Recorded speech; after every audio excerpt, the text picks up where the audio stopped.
Have you ever found yourself taking a look at a CX-50 and thinking, if only it was a bit more efficient, then I would buy one? Well, that day has finally arrived with the all-new 2025 Mazda CX-50 Hybrid.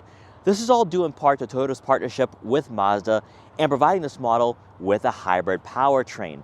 Now, the CX-50 is a very versatile SUV in this segment to begin with because it is going to be rugged, it's capable, but also practical and somewhat upscale for an SUV at around $40,000. But now for 2025, it's efficient. But is that enough to make the CX-50 a great choice in this segment? Well, in today's video, we're gonna find out. Now, before we get in this review, I want to give a huge shout and thank you to Ira Mazda in Westwood, Massachusetts for letting come down here to check out the CX-50 Hybrid. Their link will be in the description below, so you can check out their extensive Mazda inventory. So as always, let's begin with pricing.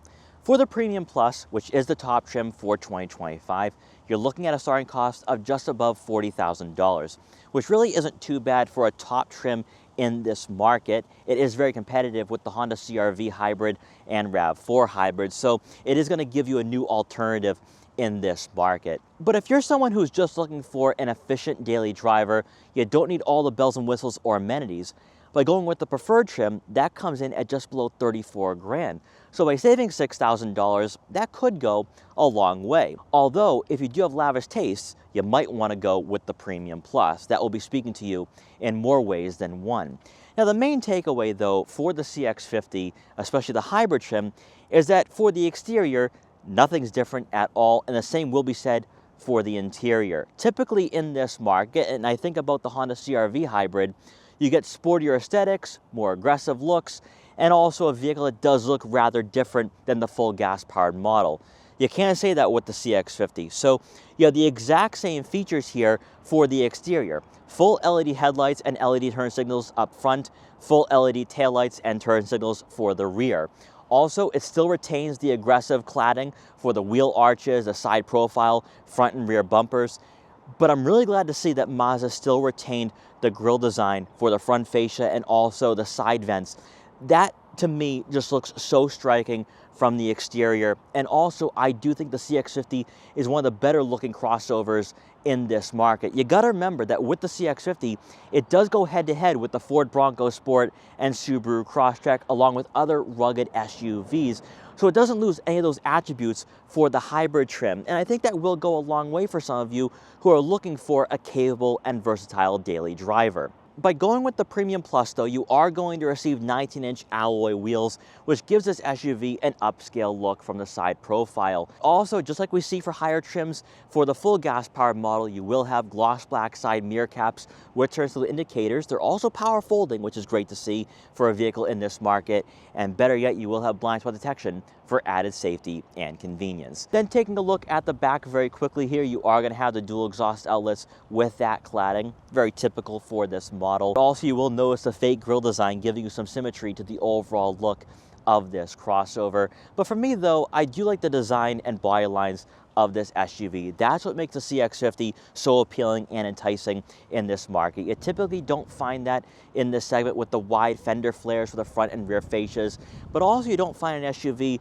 that looks this compelling, especially out of a daily driver like this. Because let's be honest, the RAV4 and CR-V aren't the most engaging to look at, whereas with the CX-50 and just Mazdas in general, they're definitely on point with their design elements, especially heading into the middle 2020s. Taking a quick peek under the hood for the 2025 Mazda CX-50 Hybrid, you are going to receive a 2.5-liter naturally aspirated 4-cylinder engine and 3 electric motors to produce a total of 219 horsepower and 163 pound-feet of torque. This engine is paired with an ECVT, and all-wheel drive does come standard across all 3 trims for this model year. Now, in regards to straight line speed, you're looking at right around 8 seconds, which isn't going to be the quickest in this segment, but should fall right in line with that CR-V Hybrid and Toyota RAV4 Hybrid. Now, when you are taking a look at fuel efficiency, though, this is the main selling point. You're going to receive right around 39 miles per gallon in the city and 37 miles per gallon on the highway, which for Mazda, this is huge because the Mazda lineup hasn't always been the most economical or efficient, but you can't say that anymore with this particular CX-50. So if you are someone who likes what the Mazda CX-50 or any Mazda is offering, but you want that efficiency, you have that now for 2025. Just like we saw for the exterior of the CX-50, there really isn't anything too different here about the driving environment for the hybrid trim. In fact, your initial impressions will be, it's the exact same interior. And it is. Now, since we have the Premium Plus, we have power adjustable, heated and ventilated leather trim seats for both the driver and passenger, with the driver's side having 2-position memory for added convenience. The rest of the interior, though, there really isn't anything to write home about or take note of if we are comparing this to a full gas-powered model.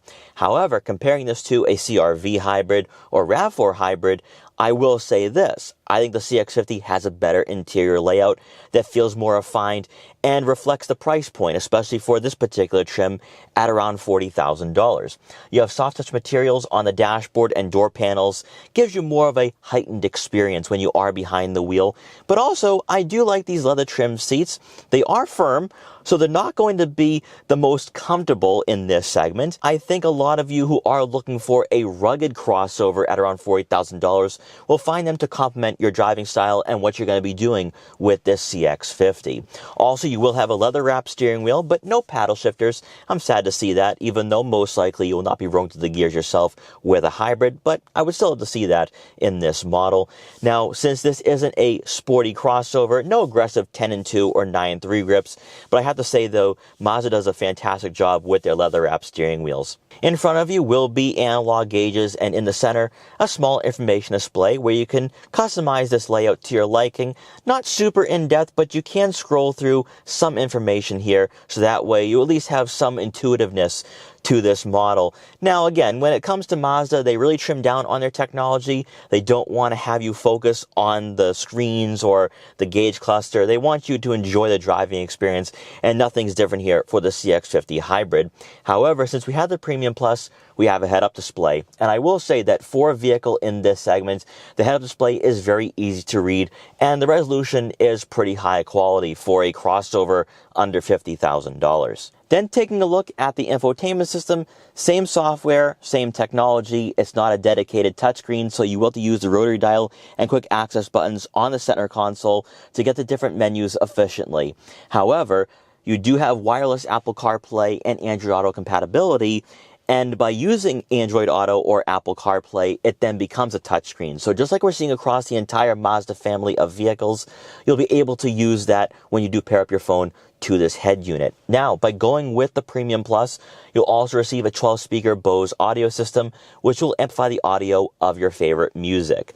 Now, I will say that with Mazda's head units, it is more trimmed down, not too complicated at all. So you will have all your menus here, and you can scroll through your information, your entertainment, communication, navigation, and the settings. Most likely, though, with this vehicle, it's all about the driving experience and the fact that when you are spending at around $40,000 for a crossover in this market, it's going to be the creature comforts, amenities, and just the overall refinement for a mainstream manufacturer. I will say, though, that for a Premium Plus trim for the hybrid, I am a bit surprised that you don't receive more camera angles here. All you get is a rear backup camera with trajectory, so no front-facing camera, no side view, no top view. Now, that isn't uncommon in this market, especially for two-row SUVs at around $40,000, but because I have experienced that with other Mazda products, I kind of expect that. So I would like to see Mazda integrate that for future model years for the CX-50 Hybrid. Beneath the screen, you are going to find physical buttons and dials for your dual-zone climate control, heated and ventilated front seats, AC, fan speed, fan direction, and then front and rear defrosters. So you will have a tactile and analog layout here with the CX-50. So it is a nice blend of giving you that modern technology, modern layout, but still staying traditional, which I think a lot of buyers are definitely looking for right now at around $40,000. Beneath that, you will find a 12-volt outlet, then 2 cup holders. However, there are a few things that's a bit different here for the CX-50 Hybrid, and we'll start off with the drive mode selector. So for 2025, with this trim, you do get normal, power, and trail. Most likely you will not be going off-road with the Hybrid, but it's at least there if you do take on some light trails. Now, I will say, though, that with the CX-50 Hybrid, I prefer normal over power, and we'll get into this later on when we take the CX-50 out for a test drive. Power to me is just a new feature here that I had to get used to with this model. Also, with this being a hybrid, you will have an EV mode, but keep in mind this isn't a plug-in hybrid or a full EV model, so you're not going to get the benefits of a plug-in hybrid with that range, or of course with it being an EV, it's not going to drive like an EV. So keep all of that in mind. Once again, we have the rotary dial and quick access buttons here. Next to that on the right will be your volume and tuning knob, and then also your electronic parking brake and auto vehicle hold. Then for the center storage compartment, you will find a wireless phone charging pad here, which is conveniently out of sight. But then also for the storage compartment itself, it's deep enough for some wallets, smartphones, or other small tech gadgets. And you will find 2 USB-C inputs. Then to round out the front seating area, above will be a panoramic moonroof, which will bring in a lot of natural light to the interior.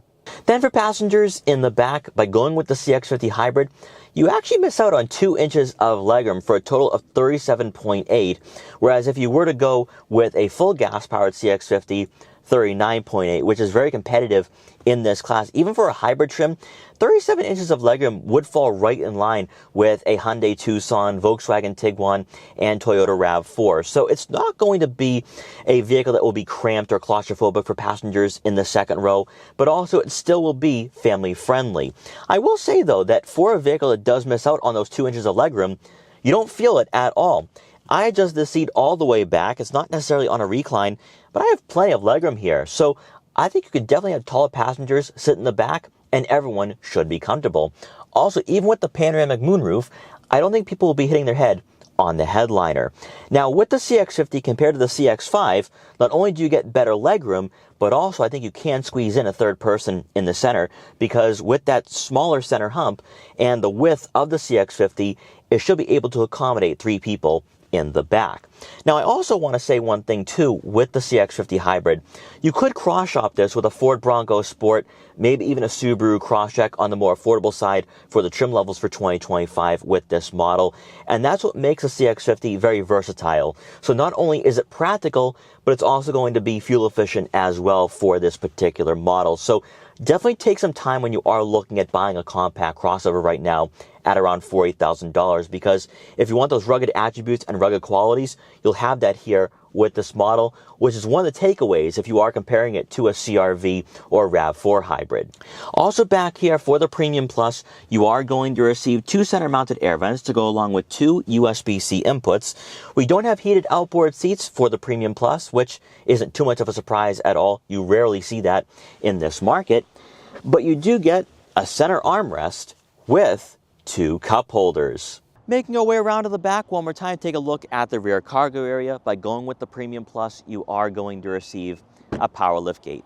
And inside, behind the second row seats, you're looking at right around 31.5 cubic feet of room, which is identical to the full gas-powered model. So not too bad for a vehicle that now has to accommodate a battery and electric motor. Glad to see that here, because with the CX-50, it's not going to be the most practical in its segment, but if you are comparing this to, say, a Subaru Crosstrek, maybe a Ford Bronco Sport, this is definitely going to be in line with those 2 vehicles, and also should be in line with other smaller compact crossovers at this price point. It is better than the CX-5, so if you are prioritizing that practicality, take a look at the CX-50 over that CX-5. Now back here, you are going to have some cubbies for some smaller items on both sides of the cargo area, maybe for some water bottles, car detail equipment, or maybe even a first aid kit. What I also like to see too with these vehicles is that on both sides of the cargo area, you have quick release latches that will conveniently lower the second row seats. And when those second row seats are folded, you're looking at right on 56.3 cubic feet of room, which does lag behind most compact crossovers in this market.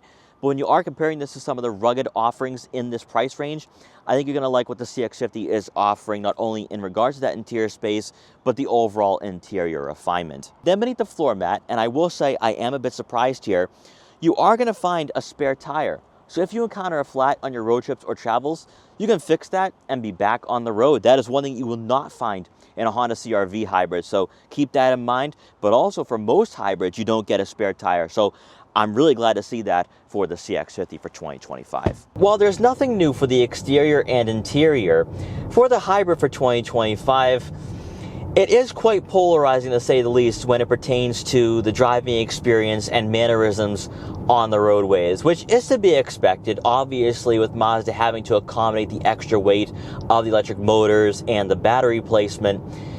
But those changes aren't necessarily a positive. And let's first start off with the powertrain. So this is a Toyota engine, a 2.5-liter naturally aspirated 4-cylinder. But it's not the same hybrid system that is found in a 2025 Toyota Camry. Now, what does this all mean? Why is that noteworthy? Well, for one, this powertrain is somewhat audible. It drones quite a bit. And one thing I have noticed is that the harmony between the gas motor and electric motors just isn't there compared to the 5th generation hybrid software that Toyota is now producing for their vehicles. And that is going to be a major shift and something you need to get used to when driving this crossover for the first time. Under heavy acceleration like this, it's to be expected that there's some droning here. And I'm used to the 6-speed automatic from Mazda, so this is a bit jarring for me. Because the ECVT, yes, under lighter accelerations when you are in the city and suburbs, does mimic gear shifts. This engine is far more audible than what you're going to find out of the full gas-powered models for the CX-50 and CX-5. Now, unfortunately, the changes also make their way to the handling and steering input for this crossover. And Mazda always gives their vehicles some great handling, to a point where they feel Euro-like. They feel like German cars. They really do. Out of the Japanese manufacturers, I would say Mazda tunes their SUVs and sedans far better than Honda, Toyota, and Subaru. Unfortunately, though, with the hybrid, you lose some of that great handling characteristics. It doesn't feel as connected to the roadways as the full gas-powered CX-50, and that's mostly because Mazda did elevate this model by a few inches, where it doesn't have that lower center of gravity. It does feel somewhat top-heavy, and because they changed the ride height for the CX-50 Hybrid, you feel that when you are behind the wheel, you feel like you're in a true SUV here.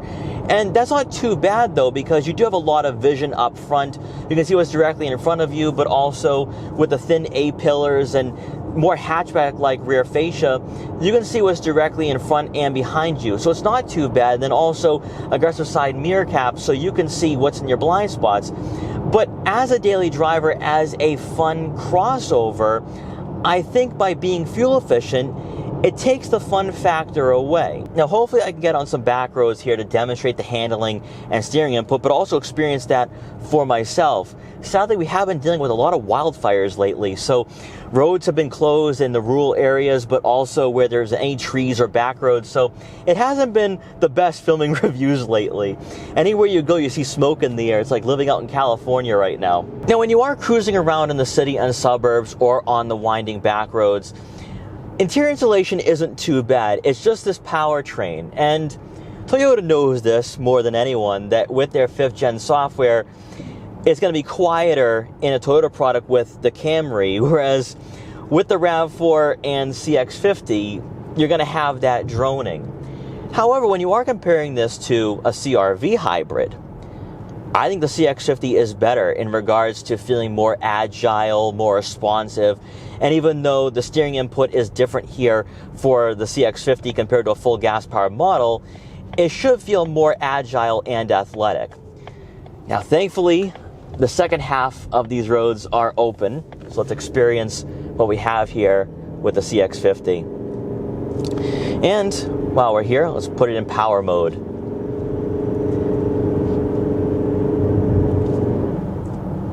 Now, I will say this, that steering does feel rather light. That by accommodating the electric motors and the battery, Mazda has sacrificed one of the best attributes and qualities for their vehicles, which is handling and steering input. You lose a lot of the feedback in the corners, and there's not as much weight to the steering feel. However, from what I hear, the CX-50 hybrids are selling like hotcakes right now. So buyers are probably just looking for fuel efficiency over everything else.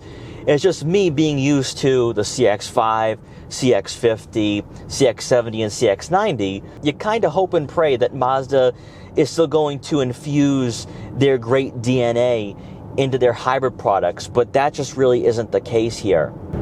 I will say though that Mazda has done a fantastic job with the suspension and rigidity, because even in the corners here, there's not a lot of body roll, despite the fact that you don't feel as connected in the corners compared to a regular CX-50, but this is actually pretty impressive here. And that's where I'd say, when you are comparing this to other hybrid crossovers in this market, I think the CX-50 is better than the RAV4 and CR-V. The CR-V isn't this fun. It's not this enjoyable. And sure, with the hybrid motor, it's more powerful than the naturally aspirated four-cylinder for the CR-V. But I don't think you're going to have the same level of engagement. When you're not on throttle and you're just feathering it, it is quiet, it's responsive, and dare I say, it's somewhat fun. Now, I will say that with power mode, this isn't my favorite. For one, the driving characteristics don't change at all. In fact, I think the steering gets lighter in this mode. Also, the engine gets even more audible, which isn't a great thing for a vehicle like this. However, as a daily driver, as a commuter vehicle, and for those of you who are not enthusiasts, for those of you who are just looking for a family-friendly crossover that's going to be comfortable and efficient, you're going to have that here with the CX-50. Also, by going with the Premium Plus, you have the amenities, the heated and ventilated leather seats, the leather steering wheel. Also, you have the soft touch materials on the dashboard and door panels. And to me, that really elevates the driving environment. I think a lot of you who are looking for a vehicle that straddles the line between being somewhat luxurious while also having the price point of a mainstream crossover, you're going to like that the CX-50 balances both attributes very well. While I think that when you are comparing this to gas-powered models, the eCVT and the hybrid powertrain isn't going to be a great comparison to other vehicles in this segment, like a Volkswagen Tiguan, maybe even Hyundai Tucson. Within its segment, against its closest competitors with similar powertrains, I think the CX-50 has something going for it here. I mean, typically, for a hybrid, in corners like this, it has the body roll, you feel the weight, and it's not really that enjoyable to drive. But with the CX-50, this is bucking the trend. And that's really surprising to me, because when I got the keys to this crossover, I was like, oh great, what did Mazda do? And that really soured the first 10 minutes of my experience with this SUV. But right now, on these back roads, this is quite engaging. On the brakes, not too bad at all. Now, unlike some hybrids, you don't have regen braking, so keep that in mind. It's not going to feel like a plug-in hybrid or EV. So it still retains the driving characteristics of the vehicle it's based on, just that you have a new Toyota powertrain. But outside of the droning and eCVT, I don't have anything to really complain about here. I mean, a combined fuel economy of 38 miles per gallon, I have an SUV that you can get under $40,000, while also getting a vehicle that does feel somewhat luxury-like, I think is definitely going to appeal to a lot of buyers right now, especially when you are comparing this to other Japanese manufacturers. Nissan isn't giving you this. Subaru isn't giving you this. Yeah, you can go with the Toyota RAV4, but I think the CX-50 looks better.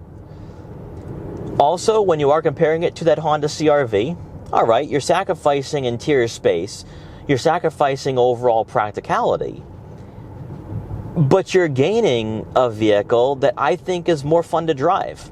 Now, also for those of you who are in the $40,000 price bracket, you want a rugged SUV, but all those rugged crossovers and SUVs are not the most fuel efficient, this is a great alternative to the Ford Bronco Sport. Because with the Ford Bronco Sport, you don't get a hybrid right now. So with the CX-50, it's versatile in many ways, and also it's an SUV that combines everything under one roof. It's a jack of all trades, but isn't a master of any trade at all, because it is practical, it is family friendly, it is going to be rugged with the ground clearance and also the cladding, but also you have the interior quality and refinement. And now you throw in that economical aspect, you have a vehicle that pretty much gives you everything at around 40 grand. But even better, as we talked about before, by going with the preferred, you can spend at around 34 or 35,000 and getting a great deal. And that's where the CX-50 could become a very popular choice in this market. It's not going to be the most dynamic, it's not going to be the most sporty, it's not going to be maybe the most enticing as a daily driver, but it is going to give you all the intangibles that you're just not going to find out of many vehicles that have a hybrid powertrain and that are in this market at around 40 grand. So guys, I hope you enjoyed this quick review for the 2025 Mazda CX-50 Hybrid. If you did, please like, comment, share, and subscribe for more, and I will see you guys next time.